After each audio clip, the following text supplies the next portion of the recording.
দর্শক, আপিল বিভাগের রায়ে ৩২,০০০ সরকারি প্রাথমিক বিদ্যালয়ের প্রধান শিক্ষক নিয়োগের বাধা কাটলো। এই বিষয়ে একটি রায় হয়েছে আজকে। এই বিষয়ে বিস্তারিত জানবো, আমাদের সহকর্মী ইমন মাহমুদ রয়েছেন আমাদের সাথে। ইমন, আপনি তো কোর্ট এলাকায় রয়েছেন। একটি গুরুত্বপূর্ণ রায় হয়েছে প্রাথমিকে প্রধান শিক্ষক নিয়োগ সংক্রান্ত। এই বিষয়ে আর কি কি তথ্য রয়েছে আপনার কাছে আপডেট জানাবেন। এবং বলা হচ্ছে একটা নিয়োগের বাধা কাটলো, কারা আবেদন করেছিলেন এই বিষয়টা একটু বিস্তারিত জানাবেন।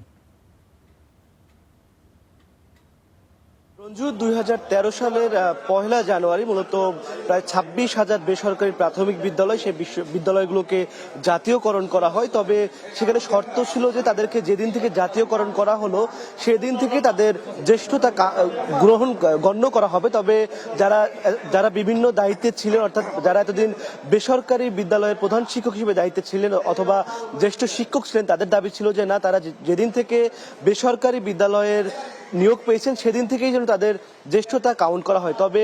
তবে এই আদেশের বিরুদ্ধেই মূলত তারা হাইকোর্টে একটি রিট করে এবং হাইকোর্ট তাদের পক্ষে রায় দেয়। অর্থাৎ তারা যেদিন থেকে বেসরকারি প্রাথমিক বিদ্যালয়ের শিক্ষক হিসেবে নিয়োগ পেয়েছিল সেদিন থেকেই তাদের সিনিয়রিটি গণ্য করা হয়। এবং এই রায়ের বিরুদ্ধেই মূলত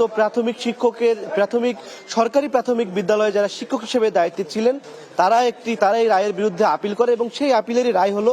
আমাদের সাথে এখন যারা দেখছেন মূলত আমার পাশে আছেন যারা সরকারি প্রাথমিক বিদ্যালয়ের শিক্ষক হিসেবে নিয়োজিত আছেন এবং সরকারি প্রাথমিক বিদ্যালয়ের শিক্ষকদের যে সমিতি, সেই সমিতির সভাপতি আছেন আবুল কাশেম। আমরা তার কাছে মূলত জানতে চাইবো যে এই রায়ের ফলে কি হলো এবং কি বাধা কাটলো, যদি আমাদের জানান। ধন্যবাদ। আজকে যে ঐতিহাসিক রায় হয়েছে এতে ন্যায় বিচার প্রতিষ্ঠিত হয়েছে।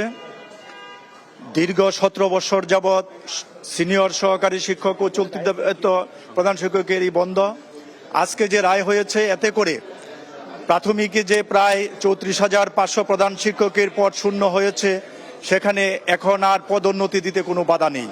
অর্থাৎ নবজাতীয়করণকৃত শিক্ষকরা যে মামলা করেছিল, তারা সহকারী শিক্ষক, তারা প্রধান শিক্ষক হিসেবে মামলা করে প্রধান শিক্ষক দাবি করেছিল, সেই দাবি যে অযৌক্তিক, তাদের গেজেট হয়েছে সহকারী হিসাবে, সেই হিসাবে তারা সহকারী শিক্ষকই থাকবে এবং ১/১/২০১৩ থেকেই তাদের জ্যেষ্ঠতা গণনা করা হবে। তারা চাকরি শুরু থেকে বা কর্মকালীন সময় যেটা কাউন্ট করার জন্য চেয়েছিল, এটার মামলার রায় অনুযায়ী সেটার কোনো ধরনের সুযোগ নাই। তো আমরা সরকারের প্রতি, আমাদের মাননীয় প্রাথমিক শিক্ষা মন্ত্রী ডক্টর ইয়াসানুল হক মিলন মহোদয়, তিনি স্পেশালি এই মামলার জন্য ডিউ লেটার দিয়েছেন, দ্রুত নিষ্পত্তি চেয়েছেন, তাকেও আন্তরিকভাবে ধন্যবাদ জানাই।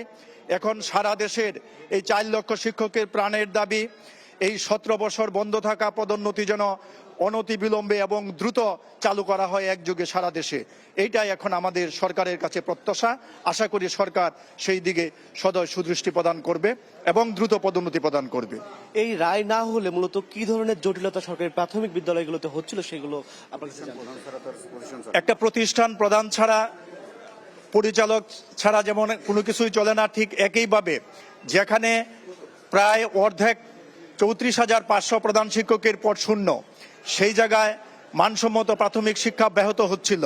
সরকারও এই বিষয়টা গুরুত্ব দেরিতে হলেও উপলব্ধি করেছে এবং ইতিপূর্বে যদি এই গুরুত্বটা আরো গভীরভাবে উপলব্ধি করত তাহলে আগেই শেষ হতো।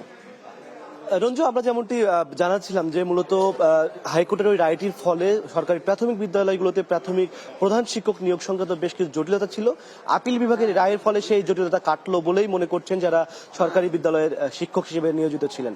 এই ছিল আমার কাছে। রঞ্জু, এবার আপনাকে ধন্যবাদ।